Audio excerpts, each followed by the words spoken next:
Just wait for it to go on live. Your brother spoke? Not really. Not yesterday. Oh. Okay, let's start. We're up to Kuf Hayamud Beis, 5 lines from the bottom. We had a Beis about somebody who was stuck and he came home. He only has 1 cup of wine. He needs to make Havdalah, plus he needs to eat. So the Gemara now analyzes this Beis at great length, and we actually learned many halachos this morning, and it's actually quite yisodistic. It's a shame that's a Friday. I'm not going to race through it because I feel it's very, very important. So let's see the Gemara. We're up to 5 lines to the bottom of Hayamud Beis. We learn from this Beis Tamni. We learn 8 halachos. What are the 8 halachos? Somebody makes Havdalah in shul, has to make Havdalah again. That means even if you say Atochen Antonu in shul, you still need to make Havdalah. What's the proof? What's the proof that you've made that? Because this person can come from shul and he needs to make Havdalah and he needs to eat. He's only got 1 cup of wine. Now, pashtus, most people make Havdalah in shul. They say Atochen Antonu. Since he already said Atochen Antonu in shul, why in the world does he need to make a new Havdalah that would make him complicated, make him wait until after he ate? Is a vaya that you need to make another Havdalah. You can't rely. What? Oh, that the Rishonim ask. Maybe he did it for his family. But for his family, the Beis doesn't mention anything about the family. Meaning that the Beis is mashma in all cases, this is what he's going to have to do, regardless if it's got other people or not. So if you say Atochen Antonu in shul, you still need to make Havdalah on the cup. That's the first thing we learn. That you have to have a cup of wine when you bench. Why? If you don't need a cup of wine when you bench, so then what's the problem? He comes home on the Motzei Shabbos. He's only got 1 cup of wine. He needs to make Havdalah and he needs to bench to have a complication how to do both. So we say to him, eat first, make Havdalah and bench on 1 cup of wine. But if you don't need wine for benching, so what's the problem? Make him use the cup of wine for Havdalah. He doesn't need the cup of wine for benching. Tosfos asks over here a fascinating question. There's a Shittas from Gamliel in Brochus that says that every time you drink a cup of wine, you have to bench, because wine is a very, very important thing. It says Tosfos, according to Gamliel, it will come out that you'll never, ever stop. You hear Moshe the question? According to Gamliel, every time you have a cup of wine, you have to bench. You have to bench. He says, according to Gamliel, you'll never, ever stop benching. Why? You eat a piece of bread, you bench. When you bench, you have to have a cup of wine. And also, that when you bench, you have to have a cup of wine. So then you have a cup of wine, you say, you have to bench. If you have to bench, then you need another cup, because for the next one, you'll never ever finish Tosfos. How is it possible to have such a thing? Do you hear the question? There's got 2 interesting answers. One is, there's a shitta we don't pass like the Bahag, who says that a cup of wine after benching does not require alagefen, because you just benched. We don't pass. We do say we do say you don't need to make a bracha because you just benched.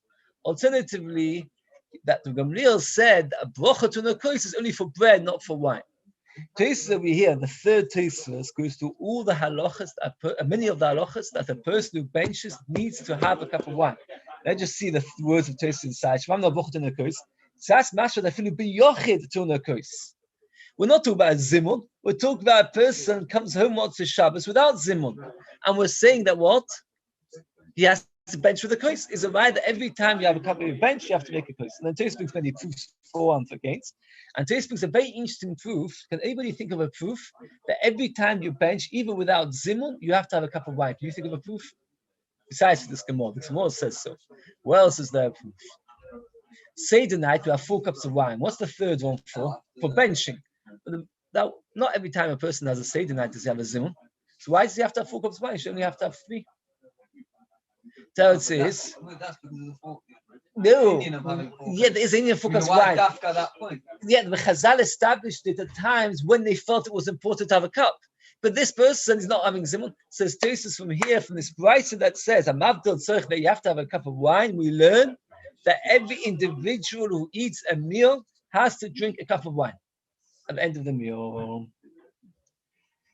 Right. So that we learned 2 things, first of all. You did Havdalah in shul, you have to make Havdalah again at home. And that when you do Havdalah, you have to have a cup. When you bench, you have to have a cup. Number 3, a cup, we're up to Kuf Hayamud Beis, 2 lines from the bottom. We're learning 8 halachas from one statement. The statement was that somebody who came home on Shabbos and he hasn't yet made Havdalah, and he's only got 1 cup of wine, and he needs to bench for the meal, and he needs to make Havdalah. What he does is he makes them all together. So we've learned so far 2 halachas. The one is that you have to make Havdalah, I have to make Havdalah in shul, and another one is that you have to bench on the cup. Now we're doing a 3rd halacha. The 3rd halacha is very good. Oh, Shai is on board. If a case of benching can be any size whatsoever, it could be a minimal, it could be a lechaim cup. So this person came home from shul, he's got a cup of wine. Why don't you just split it into 2? And 1 cup of wine for Havdalah, and 1 cup of wine for benching. Why can't you split it into 2? What's the answer? Why can't you split it into 2, Moshe? Why can't you split into 2? Why can't you split into 2? It's not enough. Meaning that what? That kodesh bracha has to have a minimal shiur. If a kodesh bracha, when you have a cup of wine, it doesn't matter how big it is. You hear, Moshe? If it doesn't matter how big it is, so what's the problem? He comes home, he's got a cup of wine, only 1 cup of wine needs to make Havdalah and he needs to bench. What's the problem? So half it is a right, you can't half it. It's a very, very important. So therefore it comes out, it has to have a shiur.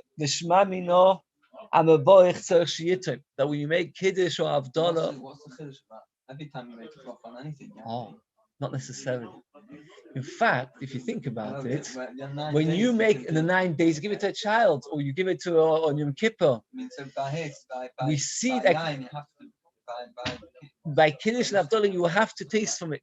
If you don't have to taste from it, what would the din be? You can do it and then go to the very good. And just wait, make Havdalah, don't drink it, and wait for it. You have to drink some of it. Oh, Vishmamino. That if you taste it, you've ruined it. Here we'll see the Gemara pushes away this proof. But the habit of the you can't use it again for bracha. That's right. Drinking like this. Similar halacha to one of the ones before. Oh, that's what we'll ask today. If you've got only a minimal shiur. But the one that haven't understood that you've got a cup. It's a tiny bit more than the reverse. So you come home, make Havdalah, have a sip, put the cup down, and then leave it for benching. Why can't you? The answer is that once you've had the sip, it's pogrom. Why is such a thing called pogrom? What's the svar of pogrom? It's a bizoyon for Hashem that you should use something which is leftovers for a bracha. So, for example, what happens if you've got a huge bowl of wine and you're in a bit of a tipsy mood and you take a sip from the bowl of wine? Can you use the rest of it for Kiddush? According to here, no.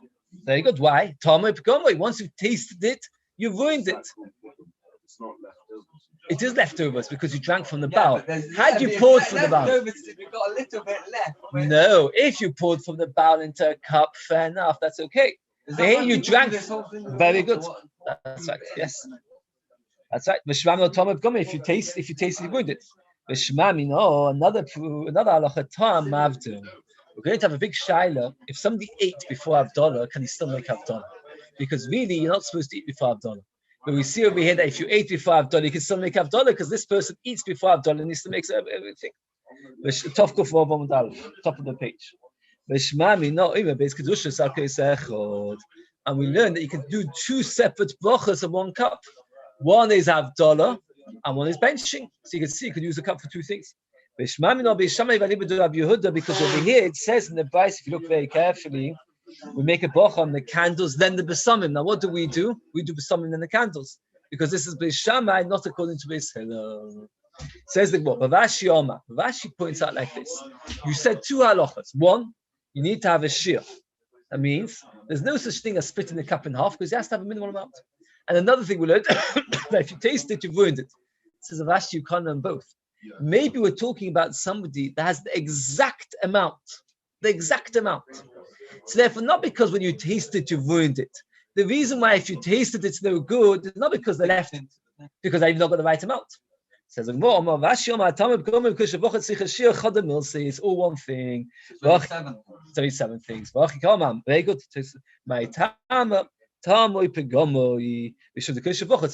Because you've got no minimal amount. Yeah, but why don't you have more? Therefore, maybe then you'd need that extra. No, but then you wouldn't know because maybe the Beis is not talking about the case where you have extra. Maybe the Beis would agree that if you've got extra, it would be okay. But the Meisa says Tosfos that the Meisa, look at the second Tosfos. What? Yeah, but you can't prove from the Beis. You're trying to prove from the Beis that if you've got a big cup and you take a little taste, you can't use the rest. How do you know? Maybe the Beis was talking about a case where somebody only had the exact amount. And the reason why he can't use the rest for benching is not because it's ruined by tasting it, but simply because there's not enough left. So if you can't prove from the Beis that somebody who tastes it has ruined it, because there's nothing left. You say this price is talking about in all cases, in many cases, even when you have got them. No, but you can't prove it. The Beis says to you, when you come home, keep it for benching. So the question was, why keep it for benching? Taste it for $5 and then afterwards use it for benching. The answer is, if you taste it for $5, you won't have anything for benching. Why not? So the more in the Havana said because you've ruined it, because you've tasted it. Says Rav Ashi, maybe no proof. Maybe the reason you've ruined it is because now there's less than the minimal share. And we're talking about somebody who came home to find only the minimal share in his cup. But Teresa says, Mishum the Kishbach Teresa says, Teresa, Rav Ashi lo polygamoid v'samich is they shapit tabe pegamoid. Edmole Krishma no koma. Rav Ashi, of course, agrees to it. Only he says that it's not enough. So that's the halach. If you taste a bit of wine, you can't use the rest. And as Moshe pointed out, so what do? You add fresh wine, and that corrects it. But if you don't, it's no good. Okay. Says the Gemara, he'd have a whole jug of wine, and somebody would taste a little bit, and he would reject the rest of the jug. Why? From the jug, or he poured it into a cup? No, so he drank from the jug. He won't drink from a cup, but from a jug, he would say it's okay. Even the whole barrel, he will not drink from it. It says the Rashbam only if it's a small barrel. But if it's a big barrel, it's a liquid. Percentage? Oh, that's a big shaila. I just want to read out the third Tosfos. Couple of kasbegima. Pirush Rashbam, the kopit lechatchila dafka. We mean in a program kaddish shalom. Says Tosfos that, but the Eved says the Rashbam, if you've got no other wine except for yain pogum, you can use it. Says the Rashbam like that. Fake Tosfos. If it is true that but the evidence is okay, I don't understand. We just learned a few minutes ago, somebody comes home Motzei Shabbos, only one cup of wine, only one cup of wine, and he needs to eat, and he needs to make Havdalah. So we asked, why didn't you just take a sip and leave the rest for Havdalah? And leave the rest for benching? What's the answer? Because he's ruined it. Now the Rashbam says that but the Eved ruining it is okay. Now over here we're telling him, eat your Malav Malki meal, and then do Havdalah afterwards. Now we all know eating before Havdalah is a terrible thing. Fake taste is according to the Rashbam that the evidence is okay. I don't understand. Why should you tell him to eat and then make Havdalah? Rather tell him to drink, make it pogum, and according to the Rashbam, but the evidence will anyway be okay. So what's the problem? Says Tosfos. Mio says the Tosfos. Even though I've got a cash against the Rashbam, and I don't have an answer, but nevertheless the Rashbam was so great that we can rely on the Rashbam if we've got no other choice. So if you've got a cup of wine and it's been tasted from, but the evidence is okay because we rely on the Rashbam. Says there's a mitzvah to make Kiddush Friday night, mitzvah Shem tonight to make Kiddush.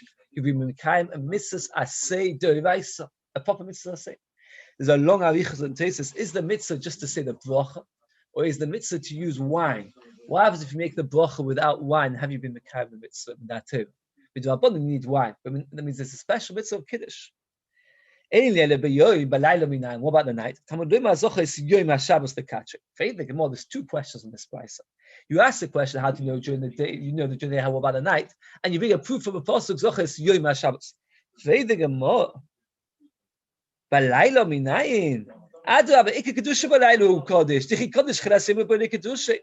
The main Kiddush is Friday night. The Kiddush Shabbos morning is not as important. You ask, how do you know at night? You're trying to bring a proof for the night, and you bring a pasuk for the day. That's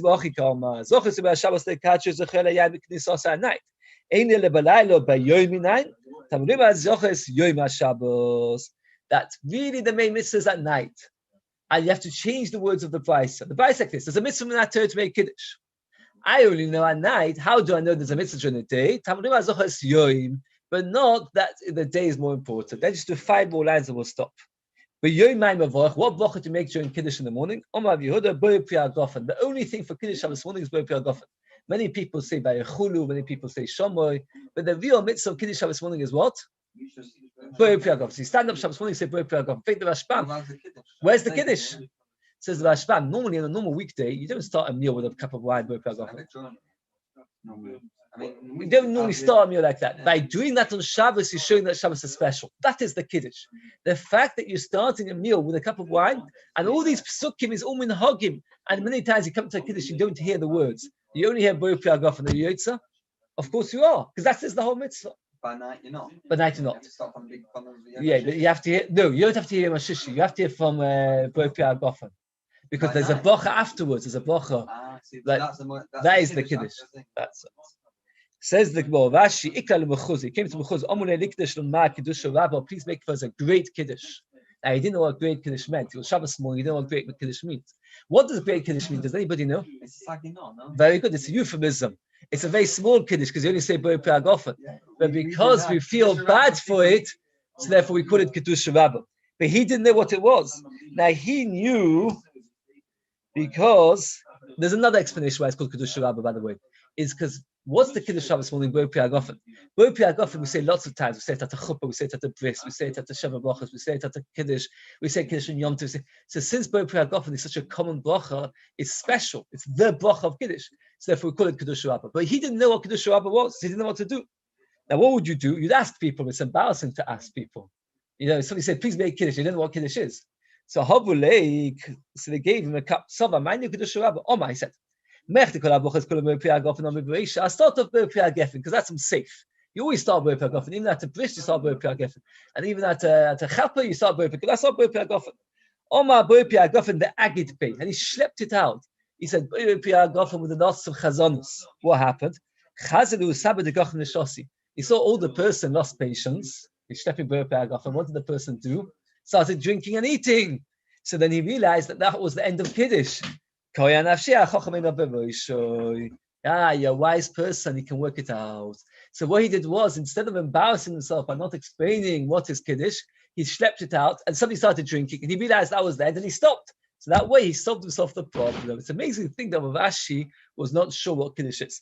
But one thing Teresa discussed at great length is how could that person drink? What's he doing drinking? The halacha is that when somebody makes Kiddush, you have to wait for him to drink first. Many people at a Kiddush, they don't wait. And the person takes a second to sit down and start drinking. How could you start drinking? What's about the mitzvah waiting? So today's got two mahalachim. One is that everybody had their own becher. And since everybody had their own becher, you're allowed to in such a case, like Seder night. And then Teresa says, no, that many Rishonim hold that even if you have your own becher, Seder night, your children cannot drink until you've drunk. So it says Teresa, that Taka, this person, what he did was wrong. And he should have Taka not drunk before everybody else. He didn't realize what was happening. And even by bread, Teresa says that if you do a hamoitzi, you shouldn't eat your challah before the person who made that hamoitzi makes a hamoitzi. So we're up to Omri B'nei Abchiv. Did a very, very interesting more. Did you put it on the group? Thank you very much. Omri B'nei Abchiv.